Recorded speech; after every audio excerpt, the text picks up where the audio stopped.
Welcome everyone to another edition of Wizard World Virtual Experiences. I'm Jerry Milani, and I'm excited today. When I saw this one pop up on our schedule, I made sure to write my name right next to it so I could moderate this panel. It's the number 6 movie, a comedy movie of all time, according to AFI, and to a lot of us who love this film, Blazing Saddles. Maybe it's really number 2 or number 1. We have a couple of the actors who played different roles in this film, who we'll be introducing shortly. It's going to be a fun half hour, 45 minutes, so we're glad that you could join us here at Wizard World Virtual Experiences. Whether you're watching on Twitch or Facebook or YouTube, make sure you go into the chat room if you have some questions for our guests. Put those in there, interact with each other. We'll take the best questions, as many as we can during this time, and get those questions out. But we want this to be interactive. We want you to be participating in it, and we couldn't be more pleased that you're here to celebrate this great movie. So opportunities also after this free live Q&A that we hope you guys enjoy. But there are opportunities in a couple of days, for the next couple of days. If you're interested in live video chats with either of our guests or both of our guests, you can go for those. Autographs and recorded videos are also available. So just go to wizardworldvirtual.com, and that's where you'll be able to see all the different selections that we have, both for this event and for future events coming up. And speaking of future events coming up, we have a couple more coming up today, actually 3 more coming up today. It's a big day. It's a quadruple header here at Wizard World Virtual Experiences. Coming up at 3 o'clock Eastern Time, noon Pacific. It's video game music and dance party by DJ Washburn. So that'll be a lot of fun.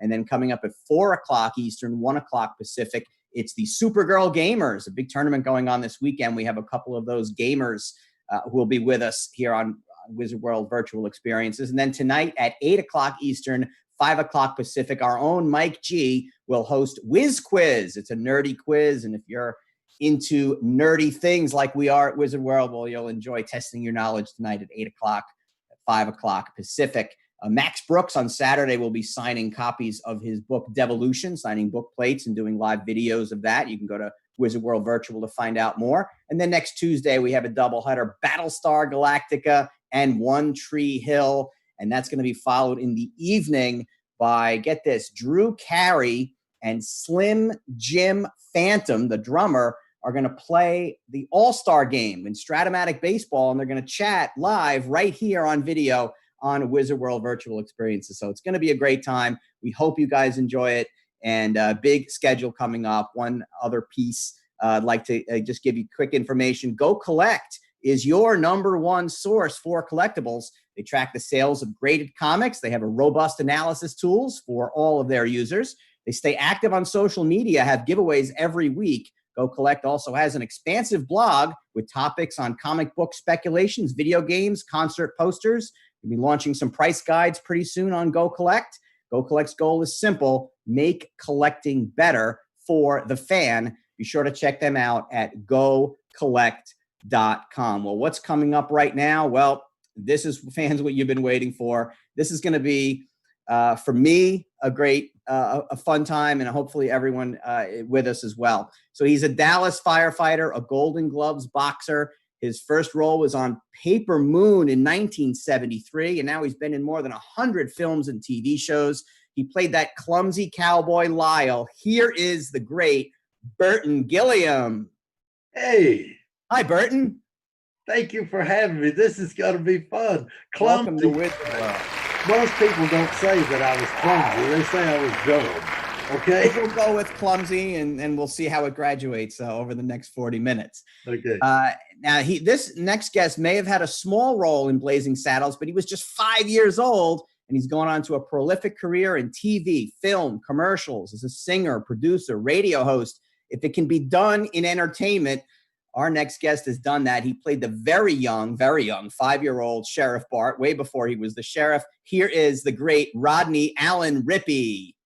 Hey. Rodney, welcome. How are you?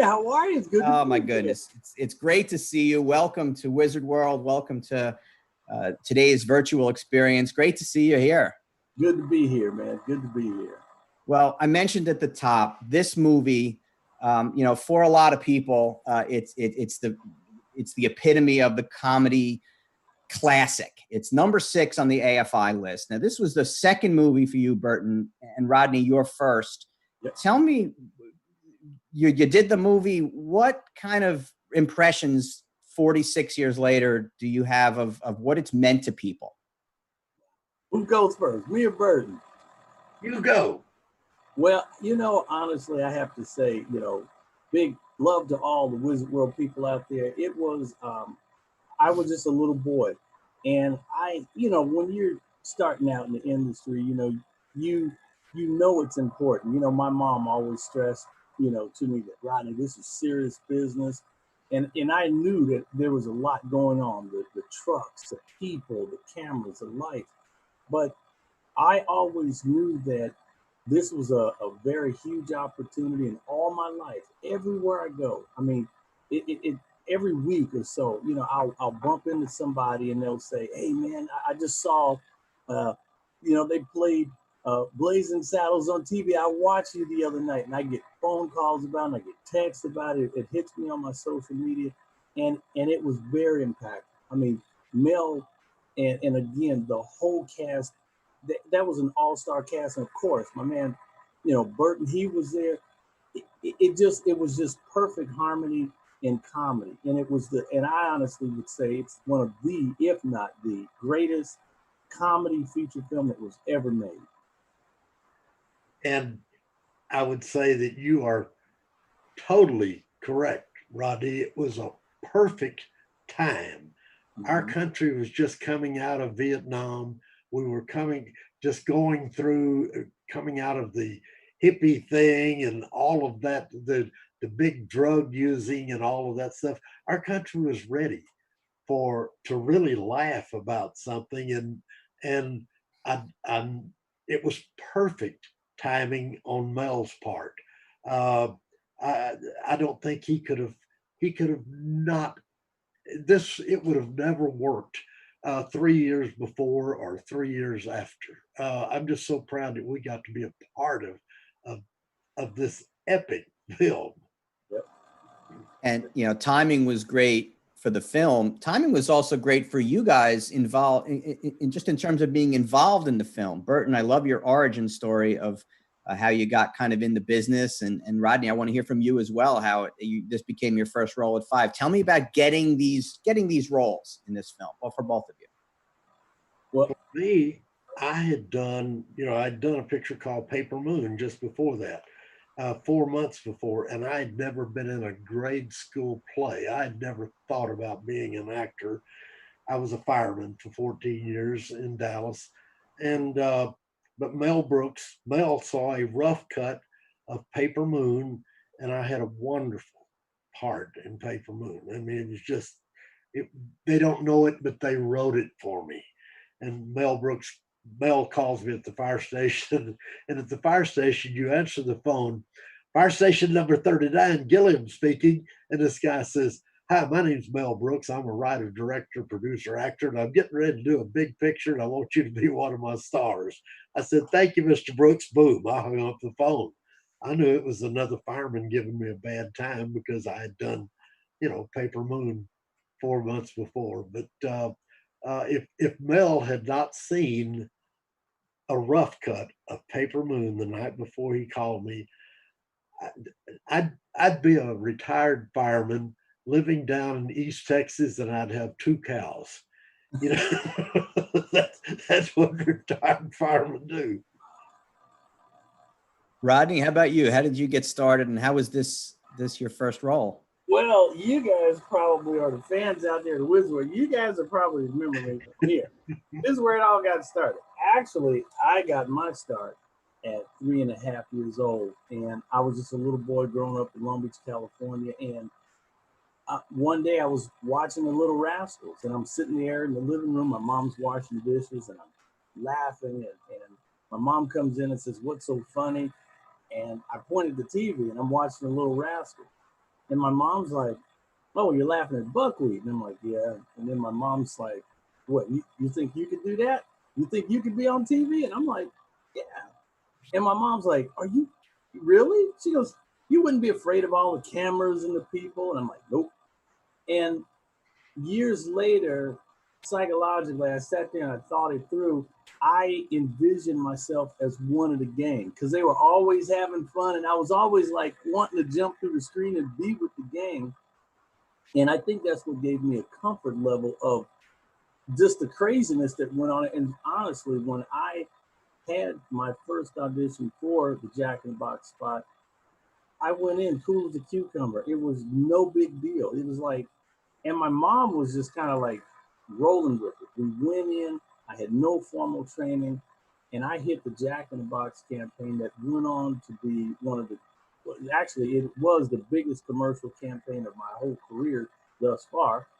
Knock on wood. But the best part of it was it opened me up to uh, great things like Blazing Saddles. Next thing you know, my phone's burning up. There were appearances on all the top TV shows, and from the very first American Music Awards, Dick Clark got, bless him in for having me be there with Michael Jackson, Donny Osmond, and Ricky Siegel. And me and Ricky stole the show. And from that, I mean, it was at a feverish pitch. I mean, if there was a thing called viral then, oh my God, it just would have been, it would have been over the top. But then the call came in from Blazing Saddles and Mel, and my agent called and said, hey, they got a role for Rodney. They want him to be a part of this movie. It's a big movie. And who knew, that it would become such a great film. Yeah, so we have viewers from all over checking us out on Twitch and on Facebook and on YouTube. If you're there, go ahead and put in a comment. We'll get to some of the best ones. We have one that we've picked out already. Matthew Langston asked, and this fits right in with what you guys are saying. Was it fun making the movie? I know that's an open-ended question, but how much fun was it making the movie? Well, of course, we were brand new, and this guy and Rodney was he was still trying to learn good English, I guess. He was 5 years old, Right. But it was, for me, it was the greatest time in my life. I changed a life. I left the Dallas Fire Department after 14 years and went out and put my trust in Mel Brooks and my trust in Peter Bogdanovich, and they have always been a big help in my career. If I needed them right now for something, I could pick up the phone and call them and say, "Hey, what do you think about this? I need some help with this." It's been a wonderful run. Rodney, how much fun did you have in your couple of days on the set? It was amazing because I remember us being out there, and it was, they shot early and it was kind of cold, and I really had this feeling like, man, I'm like in the Wild West. There was all these covered wagons, there's horses, and the people, and it was funny because it was just how it all went together. But I just remember everybody laughing a lot. Everybody, it seemed like one of the happiest movie sets that you could ever imagine, because everybody was having a great time. They were laughing. And I just remember my mom being there, and just, it was an epic film. This was not some little rinky dink production. It was huge. And that the outcome of the movie, why it was so great, was because of the great writing, the great producing, the director, and the lineup of actors. The first 4 or 5 days, we got a long way behind. And when you're dealing with a lot of money, time is money. But we were laughing all through the scenes. We'd have to do a scene 5 or 6, 7 times, and finally, on about the 3rd or 4th day, Mel said, "Listen, we're going to laugh the first 2 takes. After that, there is no laughing. You're costing us a lot of money." So we knew that we could laugh right along with everybody the first couple of times. Then after that, we got to go for it. So you guys, obviously it was a great time. You had a great time. We mentioned also earlier that it was very early roles for you. Rodney, your first film role, Burton, your second. Did being on this movie and the way it turned out, you were both at a crossroads of what you could do with your lives. Did this movie convince you that this is what you wanted to do? Well, I mean, me being a little kid, I was all gassed up and from the Jack in the Box thing. I knew that it was going somewhere because of the type of momentum, and me and my mom were traveling all over LA and around the country, and so I knew that this was going to be something that was going to be something I was going to probably do my whole life, and I knew that it was a big deal. Wow. And for me, I never thought about being an actor until I was one. I saw an article in a Dallas paper while I was sitting around the fire station that said some big director by the name of Peter Bogdanovich was coming to Dallas to audition people to be something called extras. This was in 1972, and and it said Ryan O'Neal was going to be the star of the show, and I thought, well, shoot, I might get to see Ryan O'Neal. I went down to this big hotel in Dallas and stood in line with 450 people. It's what the paper said the next day. And through a series of things, I wound up with the sixth largest part in the picture, the co-starring role. And they, about 3 weeks later, they hauled me off to St. Joseph, Missouri, and I took my vacation from the fire department. And while I was doing it, everybody said, man, you ought to quit the fire department, come to Hollywood. But I didn't do that. Hey, I got 14 years here.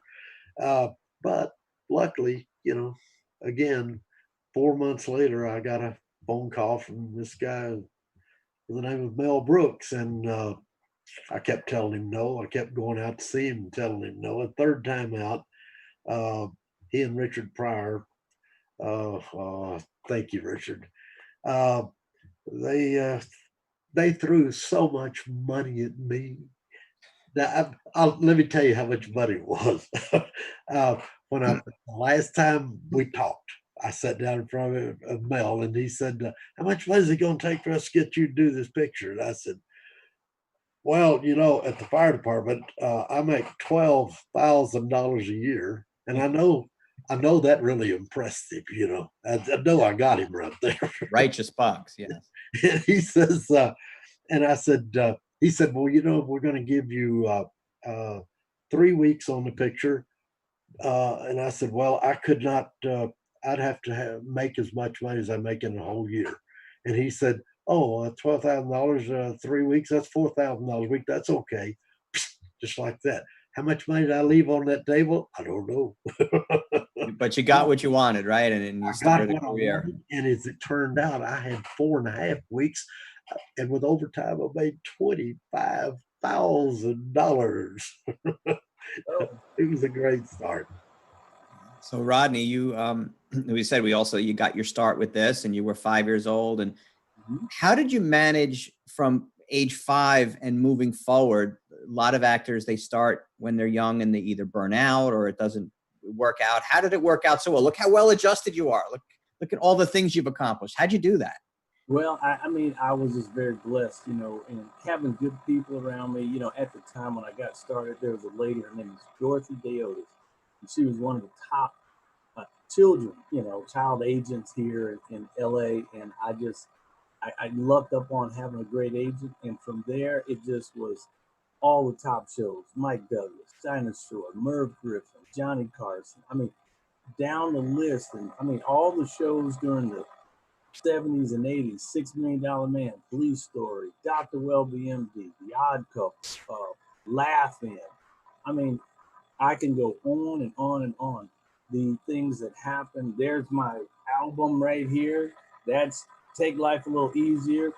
That I'm actually the youngest person ever chart on Billboard, because of this crazy album. And then, I'm sitting here, I'm like, it's never been duped to a CD, so I got it all mocked up here, folks. So that's forthwith, so that's coming. So, but all the things about we've all got our props today. I have nothing. I got photos. We got our props. We got Blazing Saddles t-shirts, full of happy. Rock Ridge behind me. That's all. I'm not going to let Rodney Allen Rippy leave me out in the cold. Yeah. Get your Blazing Burton's beans right here, pal. Yes, Blazing Burton's beans. But it's it's never stopped. And now I'm actually making my move as a writer, producer. Got major projects, got a couple feature film things that I'm working on, and just really looking forward to the next step in life. You know, planning on my autobiography. Hopefully, have that out next year, and it's just that I've been writing this autobiography, and it just keeps going because every year something else funny happens. But it's good. So you guys answered this a little bit already, but Philip Nichols on one of our channels is asking what it was like, how much fun was it working with Mel Brooks on the movie, and what do you think are the reasons that the movie is held up so well? A lot of movies from 1974, they don't really hold up. For me, you know, I didn't have much to compare Mel Brooks to as a director. I had Peter Bogdanovich. Peter Bogdanovich tells every one of his actors what to do, where to go, how to do it, everything except deliver the lines. He tells them all the movement, and I love that. Here I go to work for Mel Brooks, and I find out I go in a couple of days early, and I find out Mel says, "Know your lines, go out there and do what you do." Wow, I had to really focus in on doing something quite a bit differently, you know, and I did. But I'm glad that I went in a couple of days early and saw that he expected me and all of us to make up our own movements, where we were going, what we were doing. Oh, Rodney, you only had the one scene in the film, but it was with Mel Brooks. Tell me about that experience with working with him. Well, being, you know, it was funny, you know, just being there, being a little kid. And, you know, think about it, 5 years old, and here's an Indian chief. And I was like, an Indian chief. Wow. You know, I'm like, this is incredible. You know, it just didn't all compute because of all this crazy stuff. And we're sitting in a real covered wagon, and it's just, it's almost too much to kind of squeeze in my little head. But I have to say that I knew it was a great opportunity, and of course, Mel was very nice, and you know, and I remember, you know, him being close to me and seeing his headdress and all of the feathers and everything, and I was just like, wow, you know, this is just incredible. You know, just this is what real Hollywood and real comedy is all about, and that's what makes Mel, you know, the greatest at what he did. I saw you on set, and we probably said hi or something, but you know, you were just a little 5-year-old kid. Yeah. My question, to make you more comfortable on that set, was that really your mom and dad, or was that? No, not in the covered wagon. No, my mom. Actually, my dad was working that day, and I think my dad came one of the days, but my mom came both days, and it was one of these things that no, those were two other actors, and great actors, and they just played it up, and I was just happy to be their little. Yeah, man. And so on that, along those lines, Arthur R., I know it was just one line you had, Rodney, but you were only 5. How'd you remember? How'd you remember when, and how many takes did you have to be able to say thank you? You know what? They made it easy on me, and you know, actually, there was a plan to actually have me throughout the movie, just kind of like Where's Waldo, like this little kid wandering around. But as they edited and cut, I was out of more and more scenes. But you know, that one scene cemented me in, you know, comedy film history, and I'm so thankful for Mel. I would love if, hey, let me tell you something, if Mel did Blazing Saddles too, I want to play Sheriff Bart. I'm telling you. And I want to be Slim Pickens. And you need to be, because you know, and a lot of people have asked me, said, Rodney, if they did it, would you do it? I'm like, I would stand shoulder to shoulder with Mel. I'm like, hey, they might burn down the streets, but I'm like, hey, I'd be out there with a fire hose with Mel. Come on, Mel, I got you. Don't worry about it, buddy. We got this thing. That's great. So as we move on, I want to remind everyone, that the live video chats and the autographs and the recorded videos with these stars are going to be available for a couple more days. If you're watching us live, you've got a couple of more days. If you're watching it on replay, hurry up, because that time will run out, and we want to get an extra opportunity. In Wizard World, we're really excited and pleased to be able to bring these free Q&As to everyone, and to get everyone a chance to enjoy these great stars when, we're all kind of getting through days as we can, but a great opportunity for a little bit more, ask a few more questions, and get a little more personal with them with those opportunities. Chuck Hobby Guy wants to know the locations that you guys shot at. Where did you guys shoot everything, and how did that factor in to the movie? Take it away. Go ahead, Brent, tell them. Rodney was out on the desert, out of about 125 miles northeast of Los Angeles, out on the dry riverbeds out there. We shot out there a number of days, but we also shot at a place called Vasquez Rocks, just north of Los Angeles, about 15 miles. And it's a place where all the rocks are at a slanted, and they've done more Westerns out there than any place for Westerns in the Hollywood area. That's like out in near Chatsworth. Yes, that's right. It's out near Chatsworth. It is. If North of Chatsworth.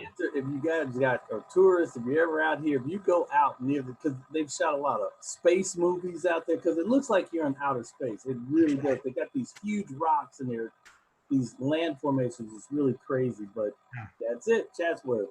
Yeah. So Burton, as a Texas guy, you probably had seen some Western movies before you were on the set of this. Maybe a few. Yeah. How did doing this movie and having the movie come out the way it did change your perspective on those shows and movies? I mean, there were 50 Westerns on television at the same time in the certain points of the 60s. Only 3 channels, but 50 movies. Yes. 50 TV shows. All of those TV Westerns had just gone about a year before I got into business. I would have worked every day, back then when they were shooting all those Westerns.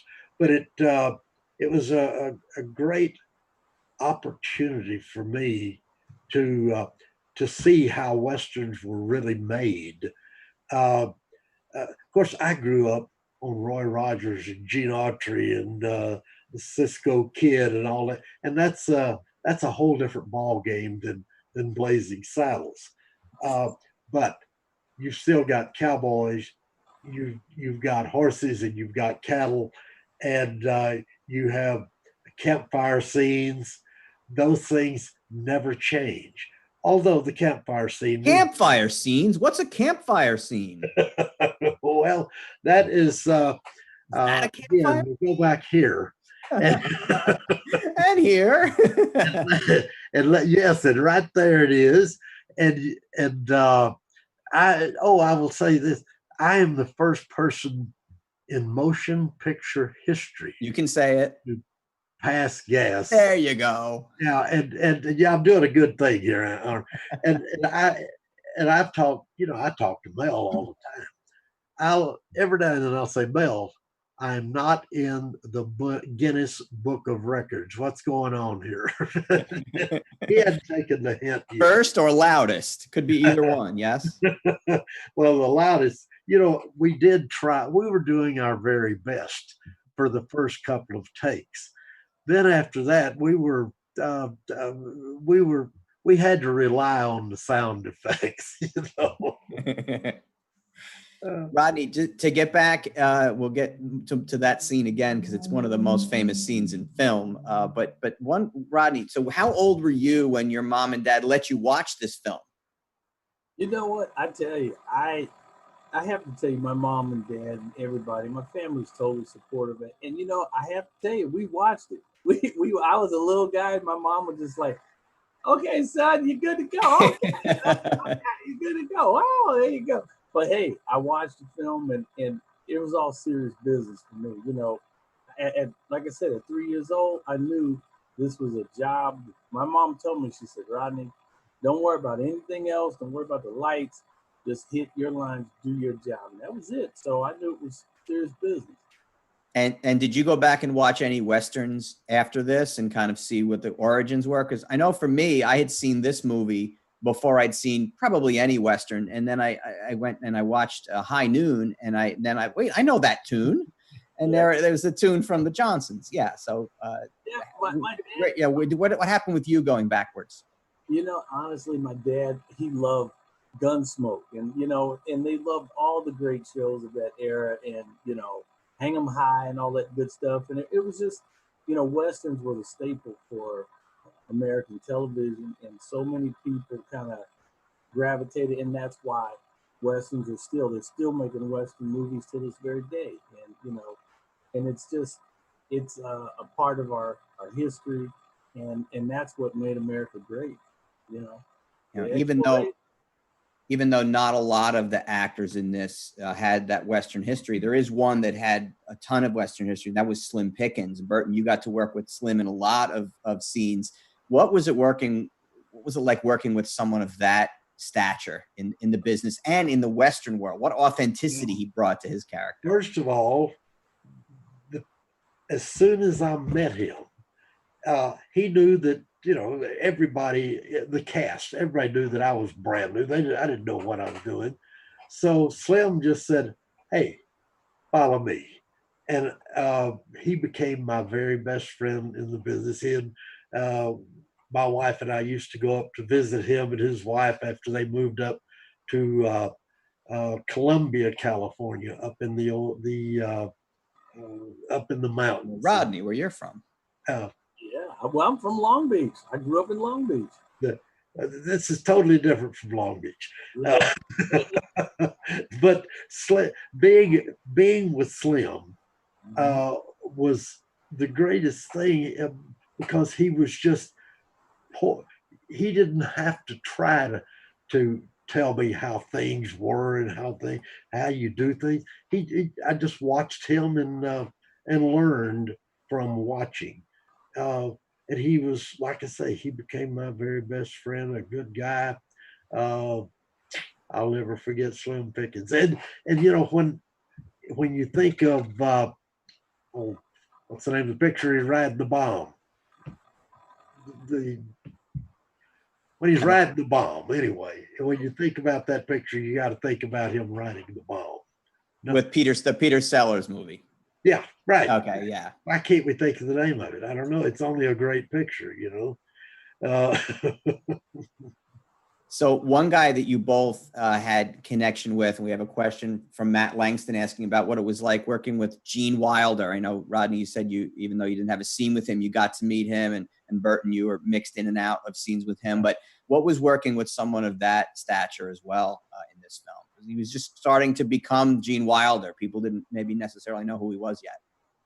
It was just, like I said, meeting the whole cast and being a part of it, and just being a little kid, but kind of receiving the love that I did, you know, because it was like everybody who met me from Cleavon and Cleavon Little, and just everybody who came up, hey, Rodney, I just felt like I'm part of the gang, you know. I feel like I'm part of the crew, because wherever we crossed paths, they always greeted me, and I just felt very welcome, and just again, glad to be a part of this epic film. For Burton, me, you had some scenes with him also. Gene was, you know, Gene was not a funny man. Gene never tried to be a comedian. He just he could take the page and read the words off of it and make something funny out of it. He was never known for being funny on the set. He was not. He was a studious kind of guy. He had his nose in a book all the time. He was reading. But if I needed help, if you know, when he watched me do something in between scenes, he'd say something like, "Hey, right here, you know, when you said that, be thinking about something that's totally different, but something that is really you can make you can make something out of. Think of something different. And golly, that's the way he operated. He was just different uh, from what he showed in his everyday life. He was just different. Yeah, part of what made the movie great is that Gene Wilder had some roles and people knew who he was, and Mel had his kind of a medium role there. But the star of the film was a virtual unknown in Cleavon Little, and he makes the movie, gives the movie the heart that it has. Just the way he was. How was meeting and working with Cleavon on that set? Well, I just had, like I said, I had the opportunity to meet him, and there was that moment of, I was playing him, I was a little him, and little sheriff, and that was it. I just had that type of love and respect, and it was a busy time. They were busy doing things, and so we had our meeting and things like that. But I knew that just the size and scope of the production, you knew that was it's going to be a big film, and it was. I went when I worked with Cleavon, he and I we were close, and he knew that I was out from Dallas to do the picture, and I was going to go back to Dallas and I was going back to Dallas to work for Paper Moon as it was being released, and I went around the South doing the PR stuff for the thing. Then I go back out to Hollywood immediately, and he told me, when you get ready to move back out here, call me. I'll help you find an apartment. I went back out. I got an apartment that was, Rodney, you know where the Oakwood Garden apartments are up above Warner Brothers. 1,750 units. Over 3,000 people lived up there, and he lived there. And so he took me up there, and I got an apartment. And he was really a wonderful influence on my really getting started out there. What a good guy. Yeah, it certainly made an impression. And the film, as we've said a couple times before, is one of the great all-time comedies, and it's also one of the great quotable movies. What's your maybe one or two favorite quotes from the movie? Whether they were your own line or not, Bert. I just, what, I think the quicksand deal when they were on the rails and it started sinking. It was just the way Cleavon, when he had to crawl out, and he had that shovel, and he was like, baby, I gotta do it. And the guy's like, no, don't do it. He said, no, baby, I gotta do it. And then he conks him in the head with the shovel. And Burton, you have a great line when you have a great line there after he gets hit with the shovel. You repeat the ow. He's, of course, Slim is Mr. Taggart is telling me what to write. Send wire, main office, tell them I said, ow. Gotcha.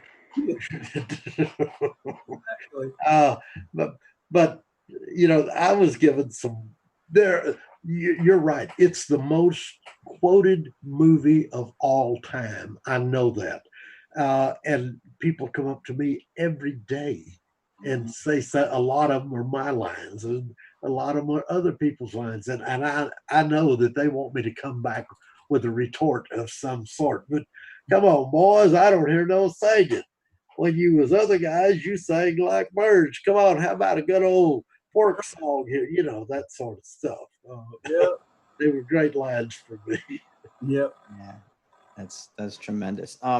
We have a few more minutes, so I wanted to first. We had thankfully when you crowdsource these things, one of our fans reminded us that Dr. Strangelove is the movie that we were thinking of. Thank you very much. Burton, that you and I couldn't think of. We pieced it together, and fortunately, someone on one of our feeds was able to answer that. So thank you, whoever that was, who helped us answer that. I want to go through a couple more of the folks that were part of this movie that maybe a little unsung. First was Madeline Kahn, and what a brilliant actress, and the scenes that she does, both the singing and the.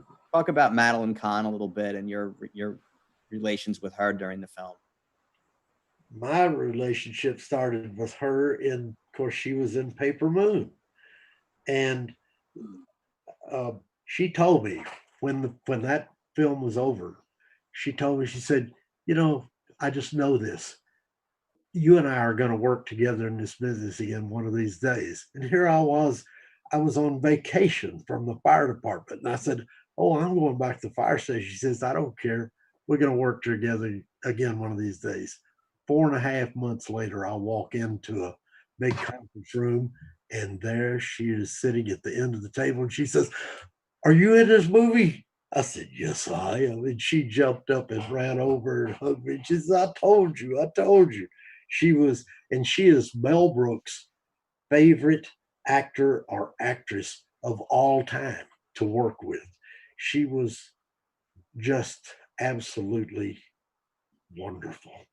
Great gal. And she gained 25 pounds to be in Paper Moon, and lost it all in the next 5 months. And she's a little bitty thing. She's Yeah, like she didn't have it in she didn't have 25 extra pounds. she was just Blazing a little Saddles. bitty. Yeah, there's nobody better than Madeline Kahn. Rodney, did you meet her? She wasn't on set as much. Maybe you didn't have. I don't think I didn't have the pleasure of meeting her, but just being able to know the impact of, and how she was placed in the film, and of course, what how she was, you know, such an intricate part with Mel in the film. It's very obvious that she was big time, and everybody there on that set went on to have great careers, and they're well loved everywhere they go. And the crazy phone's ringing. No, and but that's the whole thing that I have I have to tell you. It's that there are major careers that were birthed from Blazing Saddles, and mine included. And so that's I'll be forever thankful to Mel for the opportunity, and looking forward to what's next. So I'm going to put you on the spot, Rodney. You worked with Lee Majors, Robert Urich, and George Burns. Who is your favorite out of the three? Not. I have to tell you, I loved all three, but doing Oh God Book 2, I have to say George Burns. And I actually had an opportunity. We were in the middle of shooting a film, and one of the Panavision cameras went down, and we were stuck. So we had to wait, and we were shooting this thing at Venice High School, and we were shooting in the gymnasium, and up at the top of the bleachers, we were all hanging out, all the kids and on the set were all hanging out, and we're just waiting. And I looked up, and there's, you know, George Burns sitting all the way at the top of the bleachers. And so when nobody was looking, I just actually got up casually and kind of moved back a couple rows. And when nobody was looking, I walked up there just to meet him one on one. And I sat down and I had an hour conversation because they didn't miss me. Everybody was talking and things. And I actually had a one on one with George Burns for an hour, and it was amazing because I went up and I just said, "Hey, I just wanted to say hi to meet you, and I know that you're the lead in this whole thing." And he went on to tell me, he goes, "I know who you are, kid." And I was like, "Wow," And he goes, "Well, what do you know about me?" And I said, "I know you love Gracie." And he said, "Gracie, what do you know about Gracie?" And I told him, and I said, "Well, I know that George and Gracie." And so he said, "Let me tell you." And so I sat down, and he started telling me everything about how his career started from the Chitlin Circuit and everything that he had done. And I was just like, wow. And I had an opportunity to sit there and have a one-on-one with George Burns, and I have to say that was it. Yeah, star of obviously comedy and movies, and Burton, one that you worked with that's, in terms of star level, maybe almost as great, Chevy Chase. And I think that memorable scene in Fletch, I know a lot of my friends and I love love that scene and love the quotes and things in that. What was working with Chevy Chase like? The day before we were to do that scene, I got a call from him, and I'd never met Chevy, but I'd heard, boy, he is a tough guy to work with. He's always had that stance, And so, but he called me and he said, "Listen, I don't like this scene that we're doing, but we have to have it. I do not like the words.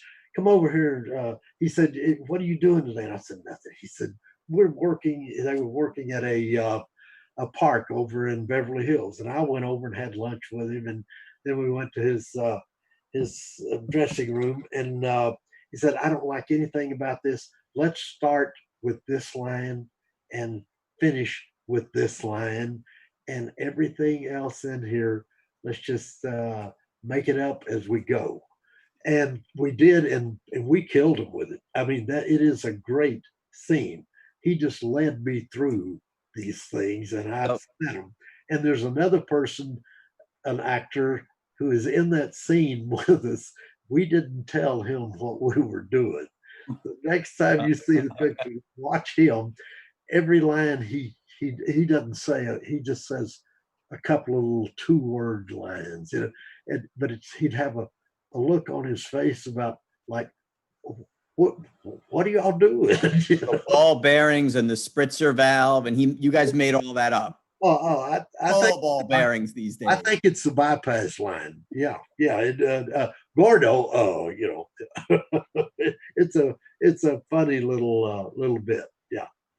Yeah. So obviously, this movie means so much to so many people, and you guys really got your start in this film. And look at the careers that it's led to. Any last? We just have a couple minutes left. Any last things you guys would like to say? Either some things you're working on, some projects, or some charities, or I'll just leave the floor open to you to kind of close.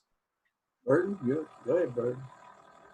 Hey, I haven't done a picture now in 4.5 years. I may be out of the business. I don't know.